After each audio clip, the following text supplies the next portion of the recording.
Olá, boa noite. Seja bem-vindo ao Jornal da Record.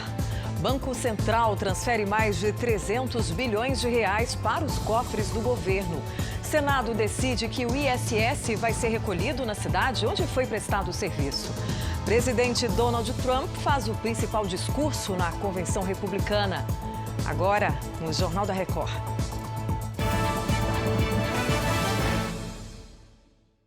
Oferecimento Bradesco. Crédito com até 6 anos para pagar.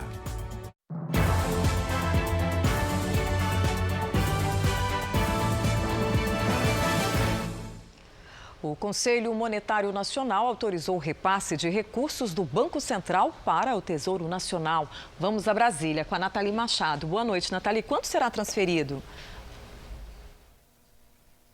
Oi, Patrícia. Boa noite a todos. Foram autorizados transferir 325 bilhões de reais. Essa quantia vem do lucro do Banco Central, que teve com a alta do dólar no primeiro semestre, e será utilizada para pagar parte da dívida pública interna, que é em reais. No momento, o débito ultrapassa os 4 trilhões de reais. Usar o dinheiro da liquidez do país tem sido uma alternativa encontrada pelos membros do Conselho.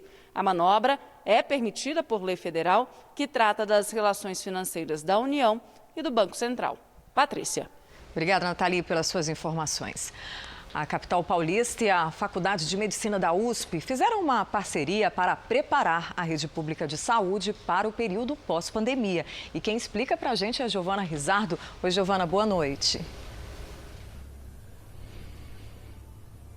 Oi, Patrícia. Boa noite para você, boa noite a todos. Esse acordo foi fechado por 1 ano entre a Prefeitura e a Universidade de São Paulo. Alguns estudos vão ser feitos para preparar as unidades públicas de saúde para atender possíveis demandas que surjam depois da pandemia, como, por exemplo, o aumento de problemas respiratórios, renais, também transtornos mentais e outras sequelas em pessoas que tiveram a doença. A Prefeitura garante que crianças de até 2 anos, também idosos e a população mais vulnerável vão ter uma atenção especial. Segundo o último boletim, a cidade tem mais de 291 mil casos de coronavírus e 11.253 mortes. Patrícia. Direto de São Paulo, Giovana Rizardo, obrigada pelas informações.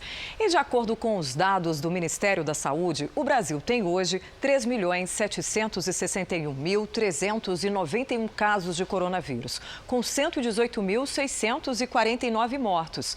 Nas últimas 24 horas, são 984 registros de mortes. Nesse mesmo período, 38.402 pessoas se recuperaram da doença. No total, 2.947.250 pacientes estão curados da Covid-19 e 695.492 seguem em acompanhamento. 7% dos bares e restaurantes do Brasil fecharam as portas durante a pandemia. Quem tem os detalhes é a Virgínia Nalon. Olá, Virgínia, boa noite. Oi, Patrícia, boa noite para você, boa noite a todos. O levantamento é do Sebrae e da Associação Brasileira do Setor. Metade dos estabelecimentos registrou redução no faturamento e atrasou o pagamento de dívidas. O setor é um dos mais impactados pela crise econômica gerada pelo isolamento social. Cerca de 20% deles ainda estão com funcionamento interrompido temporariamente. Para 93% dos empresários, o faturamento mensal caiu de março para cá. Patrícia. Obrigada, Virgínia. O presidente Jair Bolsonaro confirmou que o auxílio emergencial vai até o fim do ano. Na tradicional live das quintas-feiras, ele destacou a necessidade de reduzir o valor para diminuir o endividamento. A ideia é entre 200 e 600 reais até o final do ano, que quando foi criado era para 3 meses de 600. Passamos para 5. Alguns querem ver mais 4. É impossível. Tá? Quebra o Brasil, perdemos a confiança e nós temos que voltar ao trabalho. Olha, o Senado aprovou o projeto que cria uma transição para o recebimento do ISS, o Imposto sobre Serviços. Voltamos a Brasília com a Nathalie Machado. Como é que isso vai funcionar, Nathalie?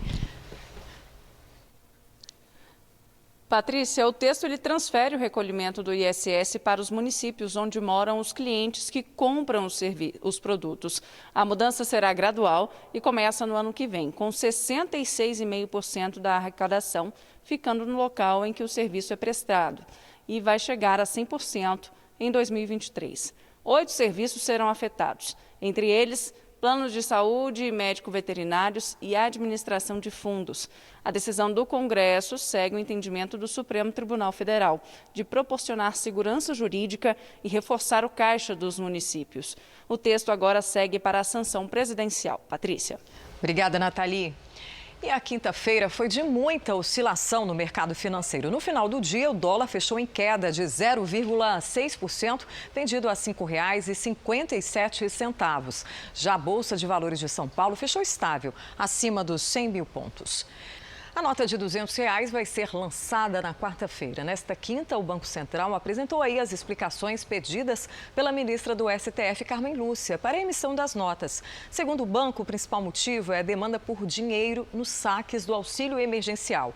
Serão impressas 450 milhões de notas até o fim do ano. E a Câmara aprovou a criação de um Tribunal Regional Federal para atender Minas Gerais, mas não aceitou uma emenda do deputado federal Paulo Ganimi. A proposta era impedir o aumento de gastos. O líder do Partido Novo participou do JR Entrevista desta quinta. Teve partido que falou, mas o governador está falando uma coisa e vocês estão falando outra. Eu nem sei se o governador realmente apoiava a criação, mas a gente consegue entender isso. Por quê? Uma coisa é interesse da população de Minas, o governador defende esse interesse, é legítimo que ele queira isso. Agora, nosso papel aqui é a gente legisla e a gente fiscaliza pensando no país como um todo. E esse TRF6, ele, por mais que muitos partidos tenham dito, não cria despesa, não aumenta a despesa, mas cria. E a gente tentou, até foi uma sugestão do presidente Rodrigo Maia, então vamos colocar uma emenda que vai garantir que as despesas no próximo ano dos TRFs como um todo, serão iguais às despesas desse ano, de 2020. Ou seja, por mais que você esteja criando um novo TRF, as despesas têm que ser a mesma desse ano. Ninguém quis aceitar. Então, na verdade, eles só confirmaram o que a gente dizia desde o início, que por mais que eles argumentem que não tem criação de despesa, tem sim criação de despesa. É possível, deputado, atender a demanda do Judiciário Local de Minas Gerais sem realmente criar novas despesas? Hoje, o maior gargalo, existe gargalo em todas as instâncias, mas o maior gargalo está na primeira instância. E a gente está justamente piorando a situação da primeira instância. Por quê? Parte dos juízes, no caso dos desembargadores que vão trabalhar nesse TRF, vão acontecer com a supressão de cargos da primeira instância. Então, se a gente está querendo resolver o problema do judiciário, onde está o maior problema no judiciário? Não está na segunda instância. Há também problema na segunda instância, mas há um problema maior ainda na primeira instância. Então, faz sentido?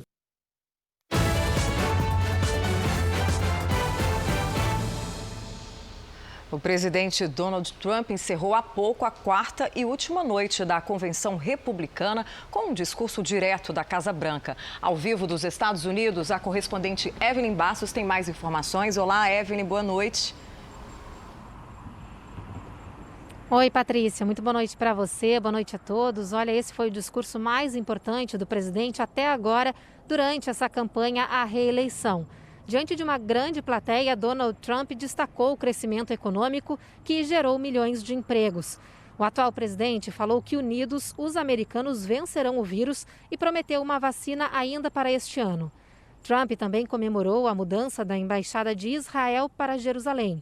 Sobre os protestos antirracistas, ele disse que é o presidente que mais fez pelos negros e atacou Joe Biden. Disse que o democrata é um cavalo de Troia do socialismo. Para Trump, essa é a eleição mais importante da história dos Estados Unidos e ele já tem um encontro marcado com seu oponente, Joe Biden, para o primeiro debate dessa parte das eleições. Vai ser no dia 29 de setembro. Patrícia. E a gente acompanha tudo. Obrigada, Evelyn, falando direto dos Estados Unidos ao vivo. E no Líbano, 2 pessoas morreram em protestos contra o governo. Mais cedo, o ministro de Relações Exteriores da França alertou sobre os riscos da crise política. E quem tem as informações é a correspondente Bianca Zanini. A crise econômica e política no Líbano está tão profunda que o país corre o risco de desaparecer por completo, avisou o ministro das Relações Exteriores da França. No início do mês, a explosão no porto de Beirute abalou o país e o governo foi forçado a renunciar. O Líbano agora precisa se reerguer urgentemente e instituir reformas, disse o ministro francês. Vários países ofereceram ajuda humanitária e econômica ao Líbano. Durante a visita a Beirute, o ministro das Relações Exteriores do Canadá reiterou que uma reforma essencial no sistema político libanês deve acompanhar a ajuda canadense de quase 170 milhões de reais. De Tel Aviv, Bianca Zanini. Obrigada, Bianca, pelas informações. 2 dos maiores museus do mundo reabriram para visitantes nesta quinta-feira. No Reino Unido, o British Museum retomou as atividades após 163 dias fechado. 8 milhões de objetos estarão disponíveis apenas para 2.000 visitantes por dia. Já nos Estados Unidos, o Metropolitan Museu de Arte, em Nova York, tem permissão para receber 7.500 visitantes diariamente, sempre respeitando aí as medidas de segurança. E essa edição do Jornal da Record termina aqui. Outras informações no Fala Brasil, às 8h25 da manhã. Uma excelente noite para você.